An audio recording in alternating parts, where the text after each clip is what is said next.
Ramapuram 161 number SNDP ശാഖയുടെ ഗുരുദേവ സമാധി ദിനാചരണത്തിനോടനുബന്ധിച്ച് കൊണ്ടാട് ശ്രീ സുബ്രഹ്മണ്യ ഗുരുദേവ ക്ഷേത്രത്തിലും രാമപുരം ഗുരുമന്ദിരത്തിലും വിശേഷാൽ പൂജകൾ നടത്തി. മാണി സി കാപ്പൻ MLA മുഖ്യപ്രഭാഷണം നടത്തി.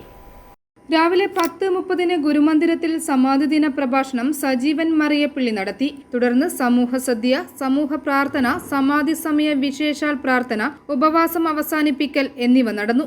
മാണി സി കാപ്പൻ MLA മുഖ്യ പ്രഭാഷണം നടത്തി. മുൻ ജില്ലാ panchayat vice president advocate Biju Punnathanam, ശാഖാ president Sukumaran Perumprayil, secretary Sudhakaran Valiplakkal, vice president Santhosh Kizhakkekkara, Ajeesh Koluthappilly, Viswan Ramapuram, Shaji Illimoottil എന്നിവർ പരിപാടിക്ക് നേതൃത്വം വഹിച്ചു. രാമപുരം 161 നമ്പർ SNDP ശാഖയിൽ നടന്ന ഗുരുദേവ സമാധി ദിനാചരണത്തിൽ ജോസ് കെ മാണി MP എത്തി. ശ്രീനാരായണിയർക്കൊപ്പം സമൂഹ സദ്യയിൽ പങ്കാളികളായാണ് മടങ്ങിയത്. ഗ്രാമപഞ്ചായത്ത് vice president Sunny Augustine Porunnakkottu, block panchayat member Baiju John Puthiyeduthuchalil, Jayamon Mudiyaram, Ammini Kaithalavumkara എന്നിവരുമുണ്ടായിരുന്നു. i4E news, Pala.